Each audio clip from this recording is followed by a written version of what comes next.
being a biker doesn't end when you hit that kill switch. It's not something that you can choose when you want to be it.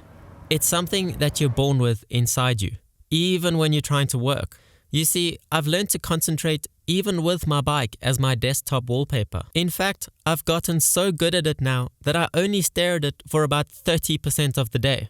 Not bad, right? And I've learned to ignore that glinting key trying to get my attention out of the corner of my eye and carry on staring up, do my work. But the one thing that gets me every time is the sound of a bike riding past.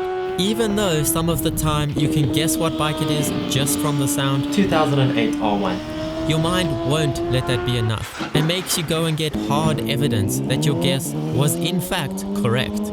And that is the first thing that bikers never grow out of, going to see what bike you can hear. Of course, the color is harder to guess from your desk, but with enough training, I swear it's possible. Maybe red? It sounds like a red one. But if by some miracle no bikes ride past, and you can actually concentrate long enough to finish your work, the reward is completely worthwhile. A ride. But this is where the second thing that we never grow out of begins. While the long walk to your reward ride begins, we inevitably get distracted by the devastatingly good looks of our bikes. That sassy stance on the side stand as if it is still mad at you for working and not riding. Those big eyes worsening the guilt even more. And by this time, you're next to your bike, ready to go with all your gear on. And only then, once you're all fired up and ready to ride, do you realize that the key is still in your pocket. And thus begins the hardest decision of your life. Do you A, leave your glove on in the hopes that for once you'll be able to effortlessly reach into your pocket and pull the key out, saving the time of taking your glove off again? Or do you B, just take the glove off because you know in the long run it will actually save time? But of course, being stubborn bikers, we always opt for option A. We always seem to think that for some reason this time we'll be able to get the key with the glove on. But unfortunately, that's never the case.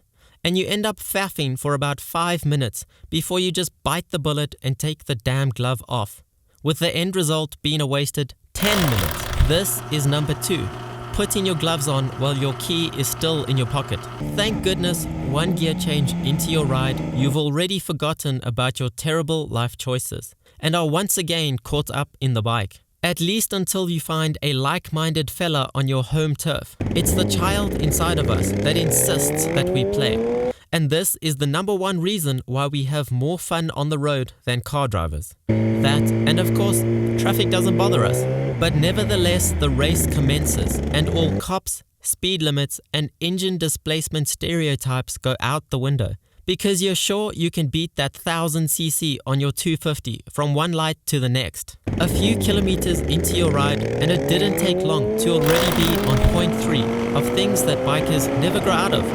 Light to light races. The fact that you won or lost doesn't matter. You're still grinning across the width of your visor because you got to practice your launches again. And what's getting that smile even wider is the tunnel coming up ahead. Definitely time for a celebratory tunnel rev, even though the other guy won the race. But he'll still appreciate you participating in his celebrations. At this point, I'm pretty sure all the drivers around are scoffing and saying, bikers. And they're about to repeat the scoff. With the tunnel approaching, I'm about to execute point number 4 on the list. Tunnel revs. Every good biker cannot resist to give that throttle a little accidental ringing while underneath a tunnel. Well, at least that's the story for when a cop asks. Perhaps we'll say we hit neutral, but no matter the aftermath, it was definitely worth it. There's nothing quite like revving in a tunnel. All those escaped horses bouncing from wall to wall, slowly being amplified, and then being sent back to your eardrums for your own pleasure.